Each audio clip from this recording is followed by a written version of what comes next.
Next पे चलते हैं। नेक्स्ट जो है आसियान। आसियान भी आपका इसी चैप्टर से है, ठीक है। आसियान से जो है आपको एक ही क्वेश्चन के अंदर दो क्वेश्चंस कवर करके पूछे जाते हैं, ठीक है। पहला जो क्वेश्चन पूछा जाता है इसमें वो पूछा जाता है भैया ऑब्जेक्ट्स बताइए, ठीक है।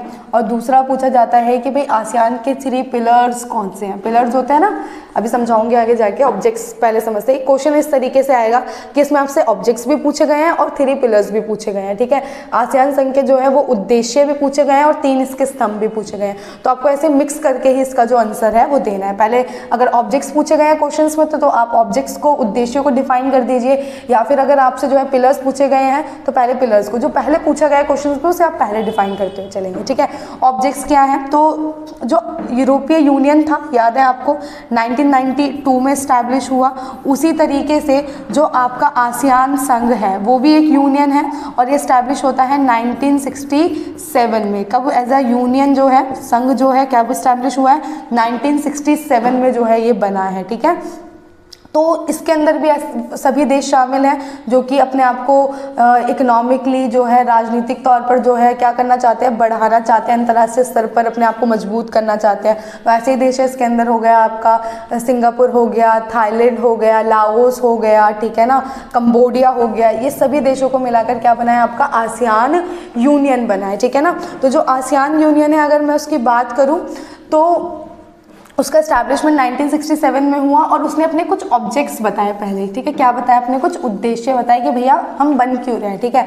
तो उसने बताया कि हम जो है बन रहे हैं वो किस लिए बन रहे हैं, ताकि युद्ध से दूरी बनाकर रख सकें और मेल मिलाप को बढ़ावा दे। आसियान के सबसे बड़े उद्देश्यों में से एक ये उद्देश्य ऑब्जेक्ट है इसका भाई, कि ये जो है नो वॉर पॉलिसीज को अपनाता है कि भैया हमें वॉर नहीं करना, ठीक है। और किसी भी चीज़ को, किसी भी जो है युद्ध को, किसी भी कॉन्फ्लिक्ट को जो है हम संघर्ष को बातचीत से जो है सुलझा ले, ठीक है ना, कन्वर्सेशन कर लें ताकि बातचीत वहीं सुलझ जाए, ठीक है।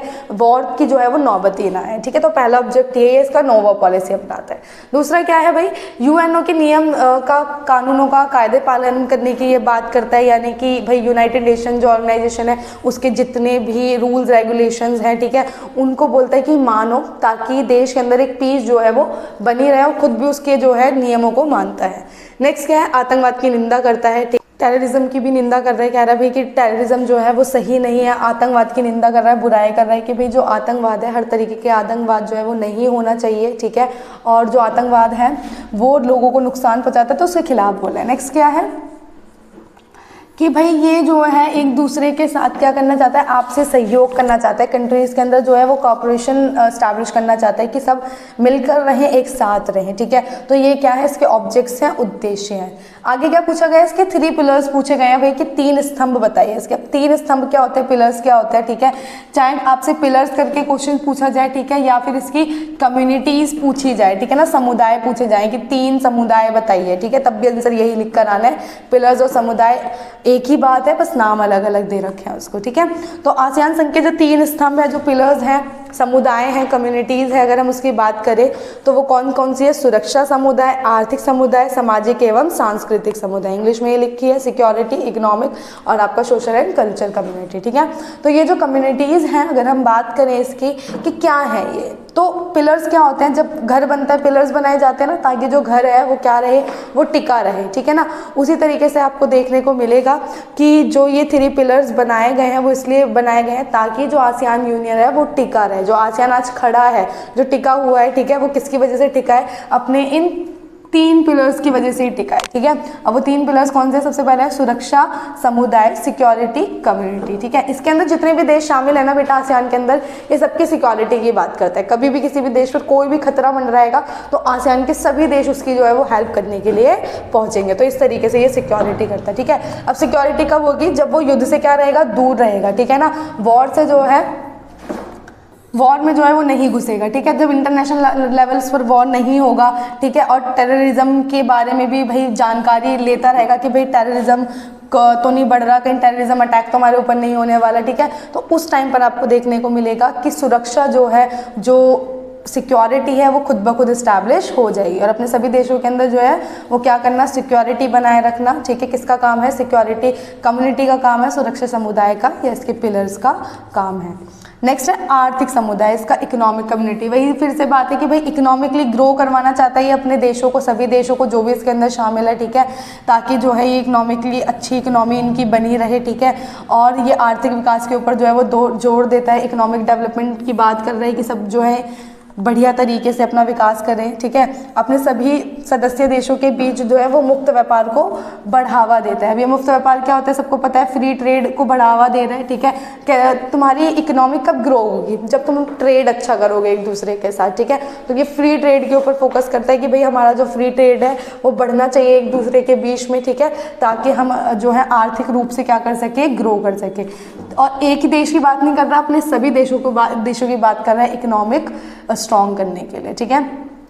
सामाजिक एवं सांस्कृतिक समुदाय जो है इसका, सोशल एंड कल्चर कम्युनिटी। देखिए बेटा, जो देशों के बीच में लड़ाइयाँ होती हैं वो हमेशा कल्चर्स को लेकर ही होती हैं, जो डिसबैलेंस देखने को मिलता है सोसाइटी के अंदर उसको लेकर होती है, ठीक है। तो ये क्या कह रहा है, एक दूसरे के क्या कर रहा है बेटा, ये सबको जो है सामाजिक एवं सांस्कृतिक रूप से जो है आगे लेकर आने की बात कर रहा है, ठीक है। सबके कल्चर्स को जो है वो बढ़ाने की बात कर रहा है कि भाई सभी देशों का, आप देखो थाईलैंड का जो कल्चर है, ज़रूरी नहीं ना वो सिंगापुर का भी हो, लेकिन एक दूसरे के कल्चर्स की रिस्पेक्ट कर रहा है, एक दूसरे के कल्चर्स को जो है वो विस्तार करने की बात कर रहा है, ठीक है ना, एक्सपेंड कर रहा है एक दूसरे के कल्चर्स को। क्लियर है इतना? ये याद रखना कि ये 3 पिलर्स हैं इसके, सुरक्षा समुदाय, आर्थिक समुदाय, सामाजिक एवं सांस्कृतिक समुदाय, ठीक है। सुरक्षा कैसे कर रहा है? सुरक्षा कर रहा है अपने देशों के बीच में, ताकि कभी भी किसी पर खतरा मंडराए तो पूरा आसियान खड़ा है उसके लिए। और खुद ब खुद सुरक्षा कब होगी? जब युद्ध नहीं होगा, इसलिए नो वॉर पॉलिसी को अपना रहा है, ठीक है। आतंकवाद की निंदा भी इसीलिए कर रहा है।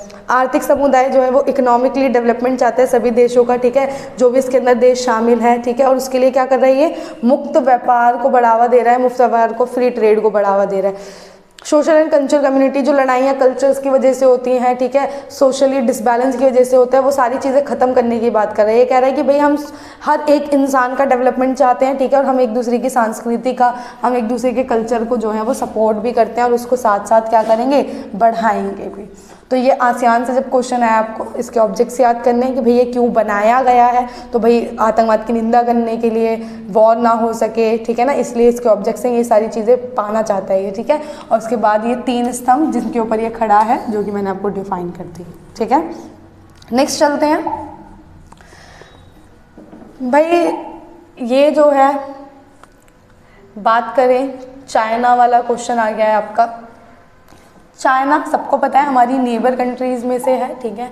चीन की अर्थव्यवस्था का उत्थान, जो चाइना है उसने अपनी इकोनॉमी को किस तरीके से जो है बढ़ाया, राइज करा, ठीक है, अपने आप को किस तरीके से इकोनॉमिकली बहुत ग्रो की तरफ लेकर चला गया वो, तो क्या ऐसा उसने अपने देश के अंदर किया कि वो इकोनॉमिकली इतना ज़्यादा बढ़ गया। अब ये क्वेश्चन कैसे आएगा, चीन ने अपना विकास कैसे करा, चीन ने अपना उत्थान कैसे करा, या चाइना क्या स्टेप फॉलो किए जिसकी वजह से उसकी जो डेवलपमेंट है वो बहुत ज़्यादा जल्दी होने लगी, ठीक है।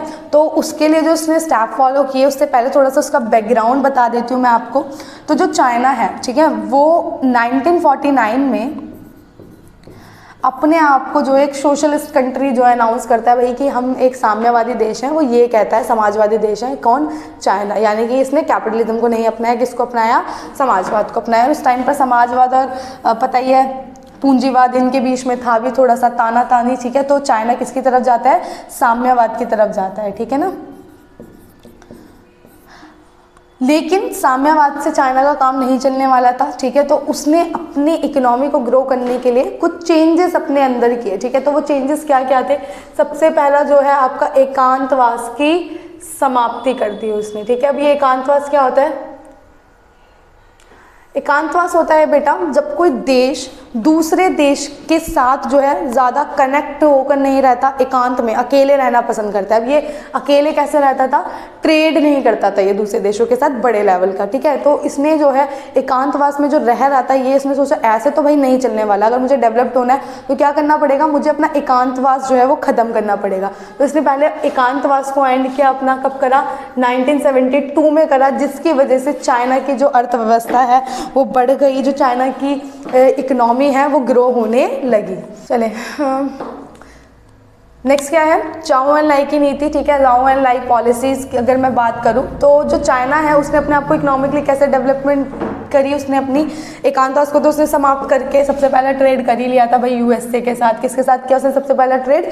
यूएसए के साथ। अब देखो यूएसए के साथ ही क्यों करा, क्योंकि अपने आप को एक साम्यवादी देश कह रहा था पहले, फिर इसने क्या करा, यूएसए के साथ ट्रेड कर लिया, ठीक है। क्यों कर लिया, क्योंकि साम्यवाद थोड़ी ना चलता है यूएसए के अंदर, क्या चलता था, पूंजीवाद, ठीक है। तो सबसे पहला इसने 1972 में जब अपना एकांतवास खत्म किया वो किसके साथ खत्म किया था, अमेरिका के साथ। दूसरा क्या था, चाओ एंड लाई पॉलिसी जो थी 1973 में ही ये अपनाई गई थी। क्या था इसके अंदर, जो चाओ एंड लाई जो पीएम थे चाइना के, ठीक है ना, उन्होंने अपने आप को इकोनॉमिकली ग्रो करने के लिए 4 मुख्य क्षेत्रों के ऊपर, 4 सेक्टर्स के ऊपर जो है सबसे ज़्यादा फोकस करा, ठीक है। कौन कौन से थे, एग्रीकल्चर कृषि वाले पर, साइंस के ऊपर विज्ञान, मिलिट्री जो है आपका, ठीक है, सेना, और इंडस्ट्रीज एरिया, ठीक है ना। साइंस में ही आपका टेक्नोलॉजी भी इसी में इंक्लूडेड हो जाएगा, ठीक है ना, तो इंडस्ट्रीज एरिया, ठीक है। तो इन चारों सेक्टर्स के ऊपर उसने फोकस करा चाओ एंड लाई ने कि भैया अगर हम डेवलपमेंट चाहते हैं तो हमें जो है इन चीज़ों पर फोकस करना पड़ेगा, और फोकस करते ही जो चाइना की अर्थव्यवस्था है वो बढ़ गई बेटा, ठीक है। खुले दरवाजे की नीति, वैसे ये द्वार है, खुले द्वार की नीति, दरवाजा मत लिख कर आना, द्वार लिख कर आना, ठीक है।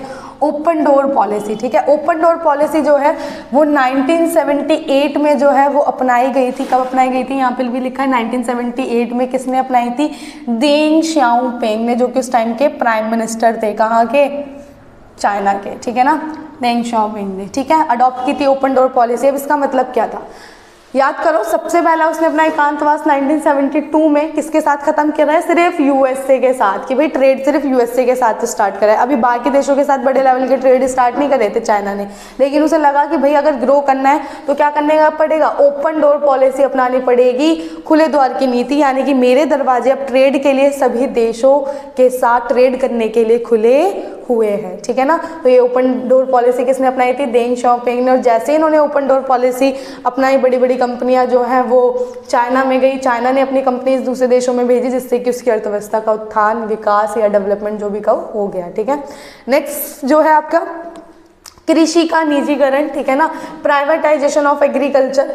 याद करो 1949 में अपने आप को क्या बोलता है, अपने आप को साम्यवादी देश बोलता है, ठीक है। लेकिन उसके बाद इसे लगा कि भाई साम्यवाद से तो गाड़ी चलने नहीं वाली, तो इसने क्या करा, अपनी अर्थव्यवस्था को थोड़ा सा चेंज करते हुए निजीकरण में आ गया, प्राइवेटाइजेशन में आ गया, ठीक है। और इसने सबसे पहले अपने 1982 में, ये जितने भी सन मैंने लिखे हैं ना इसलिए लिखे हैं, इंपॉर्टेंट हैं और लिख कर आने हैं आप लोगों को, ठीक है ना। तो 1982 में इसने अपना जो है कृषि का निजीकरण किया था, एग्रीकल्चर को प्राइवेटाइजेशन किया था, ठीक है ना। नेक्स्ट जो है प्राइवेटाइजेशन ऑफ इंडस्ट्रीज एरिया, ठीक है ना, उद्योगों का भी निजीकरण कर दिया इसने। जैसे इंडस्ट्रीज का क्या था वैसे ही किसका कर दिया, जैसे कृषि का क्या था वैसे ही किसका कर दिया, इंडस्ट्रीज का भी कर दिया, ठीक है।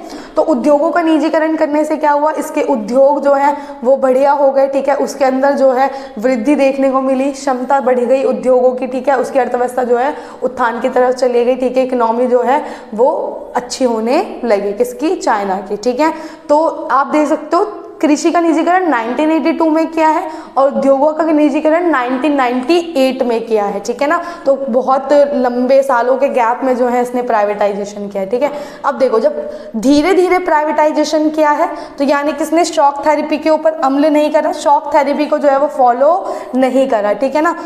अगर ये शॉक थेरेपी को फॉलो करता, ठीक है, अगर ये शॉक थेरेपी को फॉलो करता तो ये क्या करता, रैपिडली सारी चीज़ों को प्राइवेट कर देता, जैसे कि रशिया ने किया था। मैंने बताया ना शॉक थेरेपी में क्या होता है, बहुत तेजी से समाजवाद से पूंजीवाद की तरफ आना। अब अपने आप को साम्यवादी देश तो बता दिया इसने, समाजवाद में है ये तो बता दिया अपने आप को, लेकिन बेटा इसने जब प्राइवेटाइजेशन करने की कोशिश करी तो इसने सारी चीज़ें प्राइवेटाइज नहीं करी। क्यों, क्योंकि इसको पता था कि चाइना भी अगर ऐसा कर देगा तो इसका भी वही हाल होने वाला है जो कि रशिया का हुआ था, ठीक है। तो इसने शॉक थेरेपी को फॉलो नहीं करा। अब जब शॉक थेरेपी को फॉलो नहीं किया तो इकोनॉमिकली डेवलपमेंट देखने को मिला, क्योंकि ये भी एक प्रोसेस था कि हमें जो है धीरे धीरे प्राइवेटाइजेशन करना है ताकि लोगों को एक शॉक ना लगे, ठीक है ना। तो शॉक थेरेपी को फॉलो नहीं करा।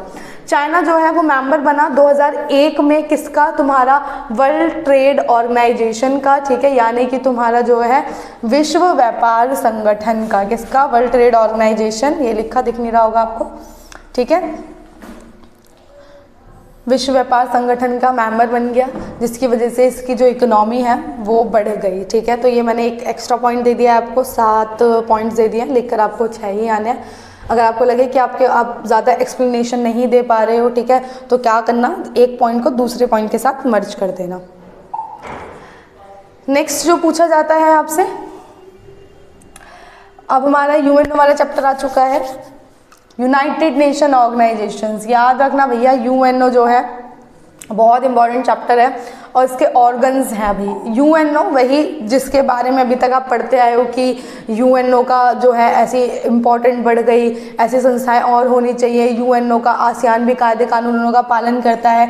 वैसे ही जो है यूनाइटेड नेशन ऑर्गेनाइजेशन, जो ये यूएनओ है, ठीक है, ये बहुत इंपॉर्टेंट ऑर्गेनाइजेशंस मानी जाती है बेटा, किसको, पीस को मेंटेन करने के लिए, शांति को बनाए रखने के लिए, है ना, अकॉर्डिंग टू बुक्स, मतलब कि बुक्स के हिसाब से है ये। ठीक है, आ जाओ, organ of the United nation यानी कि संयुक्त राष्ट्र संघ के अंग हैं इसके। ठीक है, जो यूनाइटेड नेशन ऑर्गेनाइजेशन है बेटा, वो इसलिए बनाया गया था ताकि अब जो सेकेंड वर्ल्ड वॉर हो चुका है उसके बाद कोई भी वॉर जो है वो घटित ना हो। अगर ऐसा होता है तो यूएन ने कुछ ना कुछ ऐसे स्टेप्स ले जिसकी वजह से ये जो देश है वो वॉर ना करे। ठीक है, तो यूनाइटेड नेशन सबको पता है 24 अक्टूबर 1945 में इस्टेब्लिश हुआ है। ठीक है ना, 24 अक्टूबर 1945 में क्या इस्टेब्लिश हुआ है तुम्हारा, बोलो जल्दी, यूनाइटेड नेशन ऑर्गेनाइजेशन। ठीक है, अब जब यूएनओ बना तो इसने अपने जो है वो ऑर्गन्स बनाए, अपने आप को डिवाइड करा। ठीक है ना, अंगों में बांटा। कितने अंगों में बांटा बेटा, 6 अंगों में बांटा। कितने अंगों में, 6 जो है इसने ऑर्गन्स में डिवाइड करा। सबसे पहला आता है इसका, अभी पूछा जाता है यूएनओ के अंगों को बताइए। ठीक है, तो सबसे पहला अंग कौन सा है इसका मैं बात करूँ तो पहला है आम सभा। ठीक है, जनरल असेंबली। ठीक है, जनरल असेंबली वो है जिसके अंदर टोटल मेंबर्स बताए गए हैं कि यूएनओ के कितने इंक्लूडेड है। तो टोटल मेंबर्स कंट्रीज में जो है यूएनओ के अंदर वो है 193। ठीक है ना, क्योंकि भाई यूएनओ किस लिए बनाया है, पीस के लिए बनाया गया ना, तो पीस स्टैब्लिश करने के लिए क्या करेगा, कंट्रीज की मीटिंग्स कराएगा, अपने जो है वो समय समय पर जो है टाइम टू टाइम इस तरीके की मीटिंग्स रखवाएगा जिसकी वजह से कंट्रीज के जो कॉन्फ्लिक्ट है वो बातचीत से ही जो है वो सॉर्ट आउट हो जाए, वॉर की नौबत ही ना आए। ठीक है, तो इसमें कितनी कंट्रीज इंक्लूडेड है, 193। ठीक है, 193। इंडिया भी इसका पार्ट है बेटा, पाकिस्तान भी इसका पार्ट है बेटा। ठीक है, और कश्मीर वाला जो मुद्दा है ना वो भी हमेशा यूनाइटेड नेशन ऑर्गेनाइजेशन के अंदर ही अटका हुआ है अभी भी। ठीक है, क्यों, क्योंकि ये दोनों देशों के बीच में जो है वो सलाह मशवरे से ही जो है वो चीज़ों को सुलझाने की कोशिश करता है। ठीक है,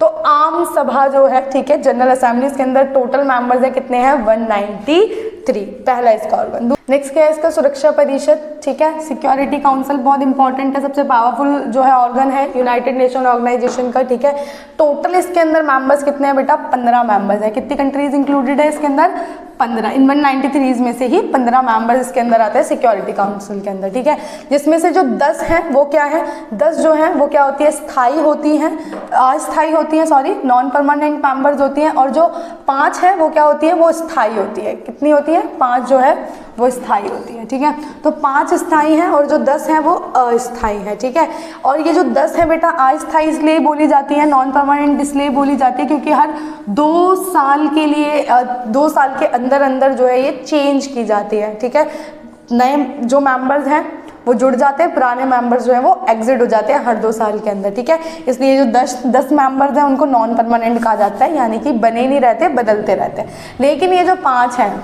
इन्हें बिग 5, परमानेंट 5 के नाम से जाना जाता है। 5 जो है वो स्थायी है, शुरू में ही बताया था मैंने कौन कौन से, यूएसए, रशिया, फ्रांस, ब्रिटेन और आपका जो है चाइना। ठीक है, तो ये जो देश हैं वो क्या है, इसके परमानेंट मेंबर हैं। ठीक है, इनके पास क्या होती है, इनके पास होती है भाई वीटो पावर।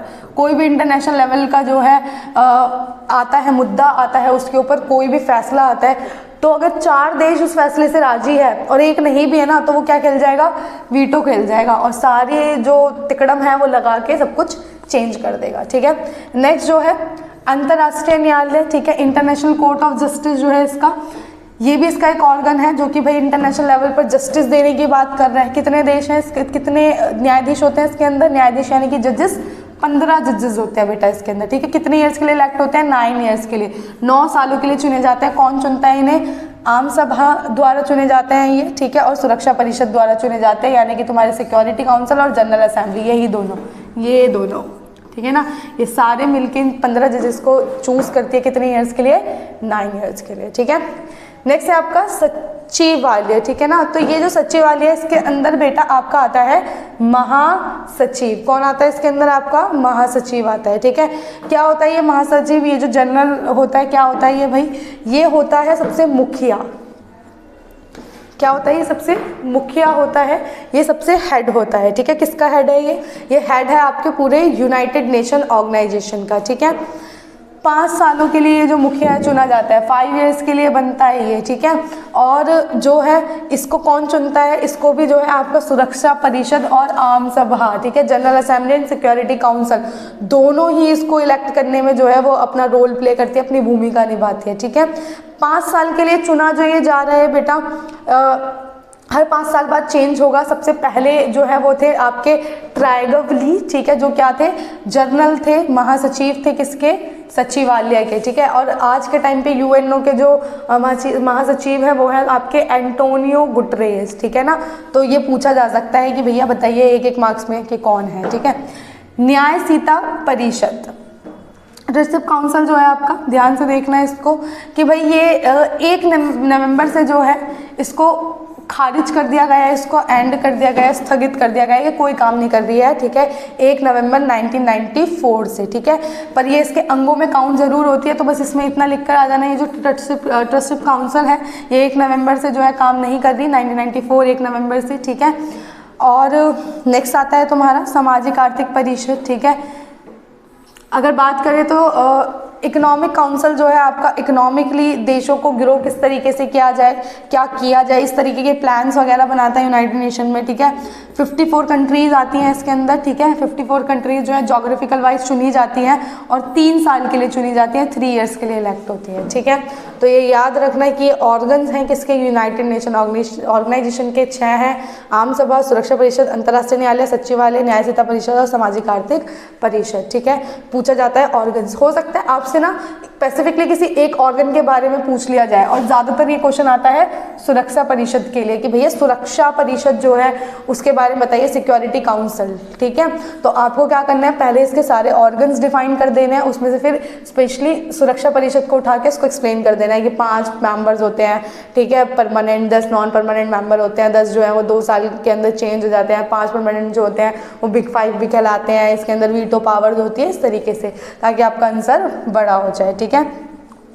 नेक्स्ट चलते हैं,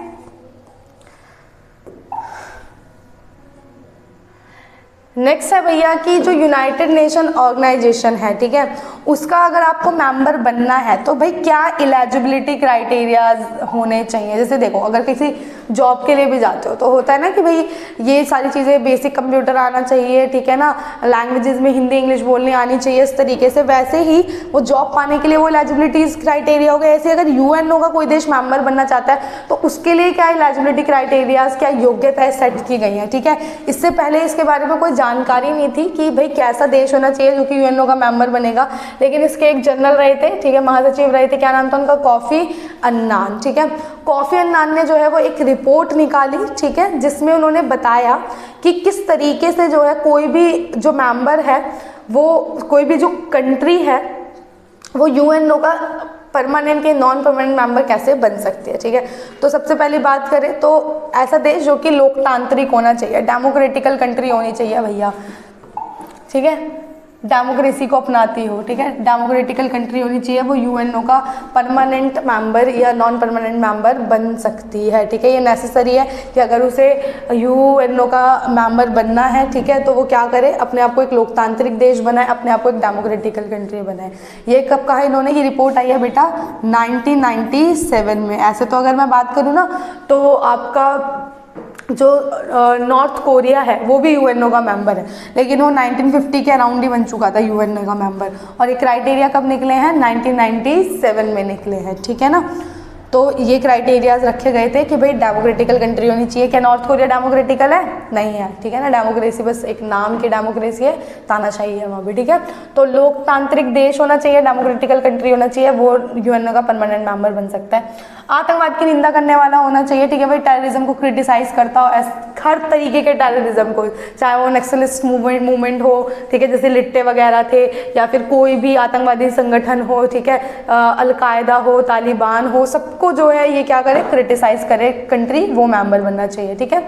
यूएनओ के बजट में योगदान देने वाला, अब तुम जिस भी ऑर्गेनाइजेशन का पार्ट बनोगे, थोड़ा पैसा वैसा तो तुम्हें उसे देना पड़ेगा उसका बजट मेंटेन कर रखने के लिए, तो यूएनओ जो है उसको बजट देना, अच्छा खासा बजट देता हो, ठीक है, तो वो क्या बन सकता है, मेंबर बन सकता है, परमानेंट मेंबर या नॉन परमानेंट मेंबर बन सकता है यूएनओ का, ठीक है। आर्थिक शक्ति होनी चाहिए, इकोनॉमिक पावर होनी चाहिए उसके पास, यानी कि आर्थिक शक्ति कैसे होगी, उसकी आर्थिक शक्ति देखने को मिलेगी कि भाई डे बाय डे जो है वो प्रतिदिन जो है अपनी अर्थव्यवस्था उसकी मजबूत बढ़ती हुई दिखनी चाहिए, डे बाय डे इंक्रीज हो भैया, बहुत ज़्यादा बढ़ती हुई देखने को मिले उसकी अर्थव्यवस्था, ठीक है, तो वो देश जो है वो यूएनओ का परमानेंट मेंबर बनने के लिए योग्य है। सैन्य शक्ति होनी चाहिए भाई, मिलिट्री पावर होनी चाहिए। अब तुम बोलोगे भाई यूएनओ तो बात करता है कि हमने वॉर नहीं करना है, लेकिन ये मिलिट्री भी रखने के लिए कह रहा है, तो भाई मिलिट्री मैंने आपको पहले ही बताया कि सेल्फ प्रोटेक्शन के लिए भी होती है, ठीक है ना। तो ऐसा देश हो जो कि यूएनओ को जब मिलिट्री की जरूरत पड़े तो यूएनओ को मिलिट्री दे भी, ठीक है, और साथ ही साथ अपनी आत्मरक्षा खुद से भी करना जानता हो, ठीक है, जानता हो कि किस तरीके से अपने आप को सेल्फ प्रोटेक्शन देनी है, ठीक है ना। तो मिलिट्री पावर भी होना चाहिए, इतनी मजबूत हो मिलिट्री उसकी। विशाल जनसंख्या होनी चाहिए, हार्स पॉपुलेशन होनी चाहिए, ऐसे ना हो कि भाई कुछ ही 5-10 हज़ार की जो है, बहुत सारी कंट्रीज ऐसी भी हैं जिसमें 27-28 लोग रहते हैं और उन्हें एज अ कंट्री माना जाता है, ठीक है ना। तो विशाल जनसंख्या होनी चाहिए, तभी वो यूएनओ का मेंबर बन सकता है। पर्यावरण को प्राथमिकता देने वाला होना चाहिए, प्रायोरिटी दे एनवायरमेंट को। बेटा आज के टाइम पर हम कितना भी डेवलपमेंट कर लें, कुछ भी कर लें, इकोनॉमिकली कितने भी पावरफुल हो जाए, ठीक है, राजनीति में भी कितनी महारतें हासिल कर लें, लेकिन अगर हमने पर्यावरण के ऊपर ध्यान नहीं दिया तो सब कुछ खराब हो जाएगा, है ना। इन्वायरमेंट क्योंकि क्या है, क्योंकि जब पर्यावरण जब आपके साथ आपकी क्रियाओं के ऊपर प्रतिक्रिया करेगा तो नुकसान झेलने को मिलता ही है, चाहे वो अर्थक्वेक हो, सुनामी आ जाए, कुछ भी आ जाए, ठीक है ना, उसमें आपको देखने को मिलेगा कि भाई पर्यावरण नुकसान पहुंचा सकता है हमें, तो भाई पर्यावरण की भी सुरक्षा करने वाला देश होना चाहिए, ठीक है। ऐसा देश हो जो कि हमारे एनवायरनमेंट को प्रोटेक्ट करता हो, ताकि हम जो है कभी भी प्रकृति की जो मार हम पे पड़े हम उसे झेल सके, ठीक है। मानवाधिकार का सम्मान करता हो, respect for the human rights देता हो भाई अपने देशों में रहने वाले लोगों को। जो यूएनओ है ना बेटा, ये देशों के डेवलपमेंट की तो बात करता ही करता है, लेकिन ये मेनली माना जाता है ह्यूमन राइट्स को प्रोटेक्ट करने के लिए। किसी भी देश के अंदर किसी भी नागरिक के अगर ह्यूमन राइट्स को जो है वो वायलेशन हो रहा है, उसके अधिकार जो है उनका हनन हो रहा है, तो यूनाइटेड नेशन वहाँ पर घुसेगा ही घुसेगा, बोलेगा ही बोलेगा, ठीक है ना। तो मानवाधिकार का सम्मान करता है, respect for the human rights करने वाला होना चाहिए, ठीक है, ताकि वो यूएनओ का परमानेंट मेंबर बन सके, ठीक है। अब ये परमानेंट बनने के ये एलिजिबिलिटी क्राइटेरियाज तो बता दिए, ठीक है। तो नेक्स्ट क्वेश्चन बताए आपसे क्या पूछा जा सकता है कि क्या इंडिया परमानेंट मेंबर बनने के लिए योग्य है, क्योंकि नॉन परमानेंट मेंबर तो इंडिया 8 बार रह चुका है यूएनओ का, वही जो 10 मेंबर होते हैं 2 साल में हर बार चेंज होते हैं, वो तो रह चुका है, लेकिन कभी भी परमानेंट मेंबर नहीं बना। लेकिन माना जाता है कि इंडिया परमानेंट मेंबर बनना चाहिए, और एज जो है इंडियंस होने की वजह से भी हमें भाई बोलना चाहिए कि भाई परमानेंट मेंबर बने इंडिया, ठीक है, क्योंकि वो सारे क्राइटेरिया उसको फुलफिल करता है, ठीक है। तो अगर तुमसे पूछा जाए क्या क्राइटेरिया निकाले गए हैं, तो ये क्वेश्चन लिखोगे, पॉइंट्स यही रहेंगे, बस एक्सप्लेनेशन होनी चाहिए कि ऐसी कंट्री होनी चाहिए, डेमोक्रेटिक कंट्री होनी चाहिए तो परमानेंट मेंबर बन जाएगी। आतंकवाद की क्रिटिसाइज करनी चाहिए तो भाई वो परमानेंट मेंबर बन जाएगी, ठीक है। वैसे ही इंडिया जो है वो क्यों परमानेंट मेंबर बनना चाहिए, पॉइंट्स वही रहेंगे, क्योंकि भाई डेमोक्रेटिकल कंट्री, आपको पता है कि इंडिया जो है वो बिगेस्ट डेमोक्रेटिकल कंट्री कहलाती है, सबसे बड़ा लोकतांत्रिक देश कहलाती है, ठीक है। विशाल जनसंख्या, हमारे पास आज पॉपुलेशन है ही, अभी कोई जो है डाटा सामने नहीं आया, लेकिन ऐसा माना जा रहा है, मतलब एक ऑफिशियली डाटा सामने नहीं आया, पर माना जा रहा है कि हमारा जो देश है वो विश्व पे पहले स्थान पर आ चुका है जनसंख्या के लिहाज से। पर आप सेकंड ही लिखना, क्योंकि भाई हमारे पास अभी कोई आंकड़ा नहीं है, 2011 में लास्ट जनगणना हुई थी।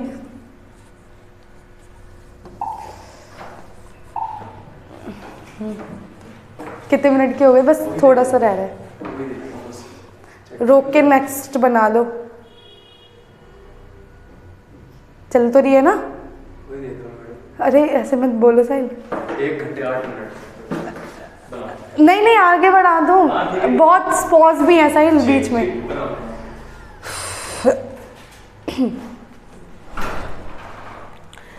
हाँ जी, तो नेक्स्ट क्या है, विशाल जनसंख्या होनी चाहिए, हार्ज पॉपुलेशन वाली कंट्री होनी चाहिए, ऐसा हो भाई कि अच्छी खासी उसकी पॉपुलेशन हो, ठीक है। इंडिया की पॉपुलेशन की बात करें तो भाई इंडिया की पॉपुलेशन अच्छी खासी है, ठीक है।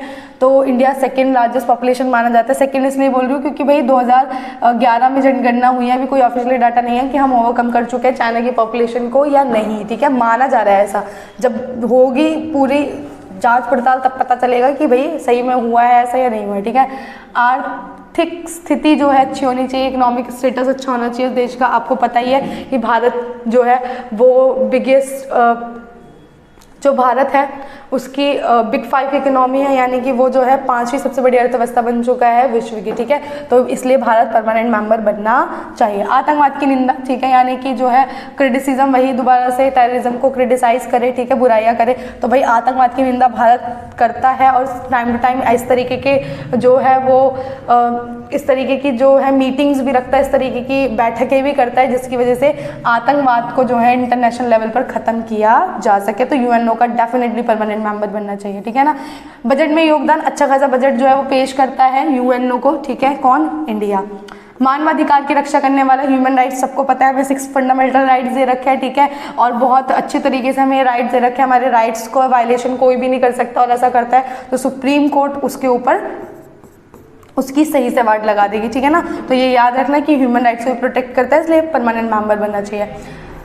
पर्यावरण को प्राथमिकता, यस, प्रायोरिटी देता है एनवायरनमेंट को। बहुत सारे जो हैं इस तरीके के सम्मेलनों में भी शामिल हुआ है। 1992 में पृथ्वी सम्मेलन जो था, ठीक है, प्रोटोकॉल जो है जापान के अंदर हुआ था। इनके सभी सम्मेलनों के अंदर जो है वो शामिल हुआ है, इंडिया उसका मेंबर बना है। क्यों बना मेंबर, भाई पर्यावरण की चिंता है तभी तो बना ना, कि हम भी इस तरीके के जो है अपने अंदर हम भी इस तरीके के जो है रिस्ट्रिक्शंस अपने ऊपर लगा देंगे जिससे कि हम पर्यावरण को प्रोटेक्ट कर सके, ठीक है। तो ये 1992 में जो रियो सम्मेलन हुआ था उसका भी पार्ट था, और ये क्योटो प्रोटोकॉल का भी जो है ये क्या बना है, मेंबर बना है, ठीक है, 2002 में बना था, ठीक है।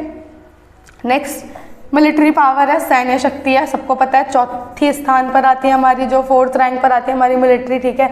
हम खुद अपनी आत्मरक्षा करने के लिए सक्षम हैं, वही से वही चीज़ कि भाई हम खुद अपने आप को जो है वो प्रोटेक्ट कर सकते हैं। तो इन सभी रीजंस की वजह से परमानेंट मेंबर जो है वो यूएनओ का भारत बनना चाहिए। पॉइंट्स वही रहेंगे क्योंकि सारे क्राइटेरियाज को फुलफिल कर रहा है, बस एक्सप्लेनेशन बदल जाएगी। हाँ भाई क्यों बनना चाहिए, डेमोक्रेटिकल कंट्री है। क्यों बनना चाहिए, विशाल जनसंख्या। क्यों बनना चाहिए, क्योंकि हाँ भाई हम इकोनॉमिकली स्ट्रॉन्ग है, 5th इकोनॉमी है हमारी, ठीक है। सैन्य शक्ति है भाई, 4th रैंक पर हमारी जो है वो मिलिट्री आ रही है, मिलिट्री पावर अच्छी खासी है हमारे पास, ठीक है।